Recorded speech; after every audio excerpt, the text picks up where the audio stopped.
Semalam timbul isu kekeliruan mengenai SOP di stesen minyak, yang mana saya juga terbaca ada seorang individu telah pun dikenakan tindakan kerana tidak mendaftar MySejahtera di stesen minyak.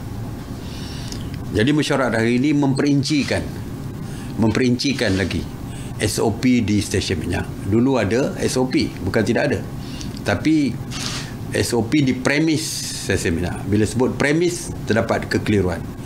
Untuk memperincikan, jadi mesyuarat hari ini telah bersetuju untuk memperincikan lagi supaya tidak timbul kekeliruan ini.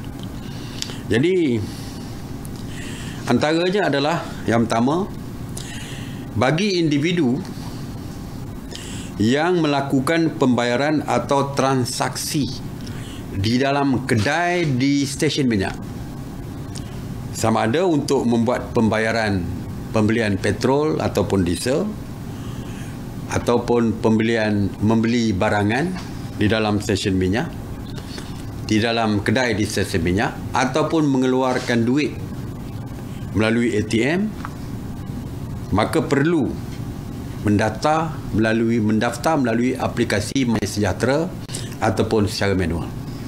Kerana bila di dalam, dia membayar secara bersemuka dengan cashier, juruwang. Mungkin ada ramai lagi pelanggan-pelanggan lain berada di dalam kedai tersebut. Jadi oleh itu, adanya kontak di antara satu sama lain, maka MySejahtera perlu mesti mendaftar melalui MySejahtera ataupun manual. Kerana jika berlaku apa-apa kes yang menyebabkan positif di kalangan yang berada di dalam kedai tersebut, maka kontak rapat dapat dikesan. Jadi itu yang pertama. Yang kedua, di tempat perkumpulan juga ada kontak antara satu sama lain, ialah di surau dan juga di tandas di stesen minyak. Oleh itu, mereka yang menggunakan tandas kerana ramai, begitu juga surau, perlu mendaftar melalui aplikasi MySejahtera dan juga manual. Bagi individu yang mengisi minyak di pam dan membayar menggunakan transaksi kredit kad, debit kad ataupun aplikasi dalam talian, tak berjumpa dengan sesiapa pun, secara bersendirian, dan tak perlu masuk ke dalam kedai untuk membuat bayaran misalnya. Dia pakai kredit kad di situ saja, tidak ada dibantu oleh pekerja-pekerja pun, dia sendiri. Jadi oleh kerana tidak ada konteks dengan sesiapa saja, maka mereka ini tidak perlu mendaftar menggunakan aplikasi MySejahtera atau manual.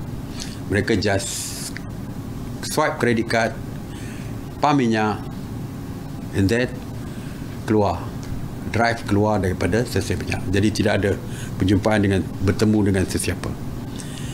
Manakala bagi individu yang membuat transaksi dan membayar melalui tingkap, pigeonhole, mereka taruh duit di situ, diambil oleh cashier, ada gelas yang melindungi, dan tidak ada pertemuan pun. Bayaran tidak ada melalui hubungan antara cashier dan juga yang membayar untuk harga petrol tadi. Tidak ada pertemuan pun. Dia tak masuk kedai pun. Jadi mereka juga tidak perlu mendaftar aplikasi MySejahtera ataupun manual. Jadi tidak ada pertemuan pun. Yang dipisahkan oleh dinding kaca je. Jadi tidak ada pertemuan dengan sesiapa. Kecuali kalau ada beratur beramai-ramai dan sebagainya, ini mungkin perkara yang berbeza.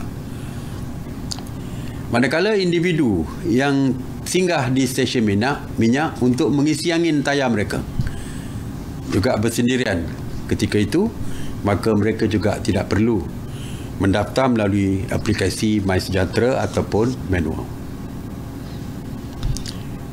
Bagi individu yang menghantar kenderaan ke stesen minyak untuk di repair ataupun dibaiki, ada workshop di sebelah stesen minyak. Ya, di sebelah stesen minyak. Dia menghantar kenderaan, mungkin menunggu atau waktu membayar, berjumpa dengan foreman ataupun mekanik di situ, maka aplikasi MySejahtera juga perlu digunakan ataupun secara manual. Bagi individu yang menggunakan khidmat cuci kereta secara manual, mereka juga perlu mendaftar MySejahtera dan juga ataupun secara manual, ya, kerana mereka juga ada interaksi ataupun bertemu dengan pencuci kereta.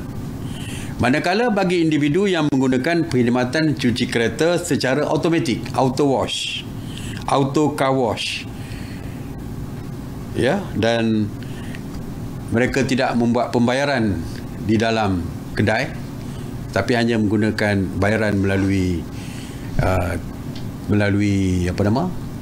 melalui tingkap atau dan lain-lain, yang tidak ada bertemu dengan cashier di dalam, maka mereka juga tidak diperlukan untuk mendaftar secara manual ataupun secara MySejahtera. Jadi kita harap ianya sudah jelas.